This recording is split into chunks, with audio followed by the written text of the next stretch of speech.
YCP senior నాయకుడు మాజీ మంత్రి పెద్దిరెడ్డి రామచంద్రారెడ్డి కుటుంబం ప్రస్తుతం రాజకీయంగా మరియు న్యాయపరంగా తీవ్ర ఒడిదుడుకులు ఎదుర్కొంటుంది.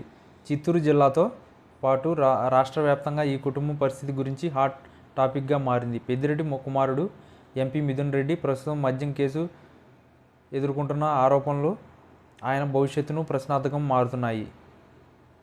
ఇప్పటికే ఒకసారి ఆయన్ను విచారించగా ఇప్పుడు మరలా విచారణ జరుగుతుంది. తెలియని స్థితి ఏర్పడింది. ఈ కేసులో సుప్రీంకోర్టు నుంచి వచ్చే ఆదేశాలపై మిథున్ రెడ్డి భవిష్యత్తు ఆధారపడుతుంది.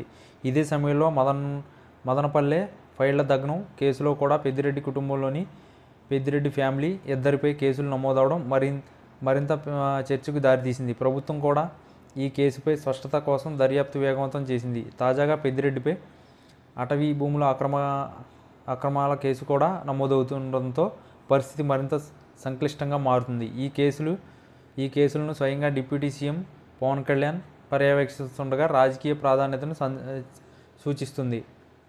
ఇది ఇలా ఒకవైపు ఎంపీ మిథున్ రెడ్డిపై మరోవైపు ఎమ్మెల్యే పెద్దిరెడ్డిపై విచారణ జరుగుతుండడంతో ఈ కుటుంబం తీవ్ర ఒత్తిడిలో ఉంది. రాజకీయంగానూ ఈ ప్రభావం స్పష్టంగా కనిపిస్తుంది. ఇటీవల వైసీపీ సమావేశాలకు, పార్టీ కార్యక్రమాలకు ఈ కుటుంబం గైర్హాజరవుతుందని సమాచారం.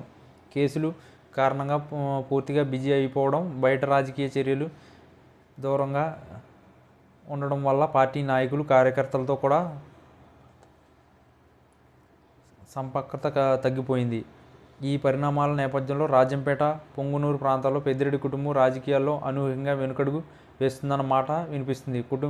కూటమి నాయకులు కూడా ఇదే ఆశించారని, పెద్దిరెడ్డి రాజకీయాలకు ఎదురుదెబ్బ ఇవ్వాలన్నది వారి వ్యూహమని ప్రచారం జరుగుతుంది. ఇప్పుడున్న కేసులు ఈ వ్యూహానికి అనుకూలంగా పరిణమిస్తుండటంతో పెద్దిరెడ్డి కుటుంబం నిశ్శబ్దంగా మారిపోయింది. వీరిపై కేసులు పెరుగుతూ పోతే వారి రాజకీయ ప్రస్థానానికి గండి కొట్టే అవకాశం ఉంటుందని విశ్లేషకులు అభిప్రాయపడుతున్నారు.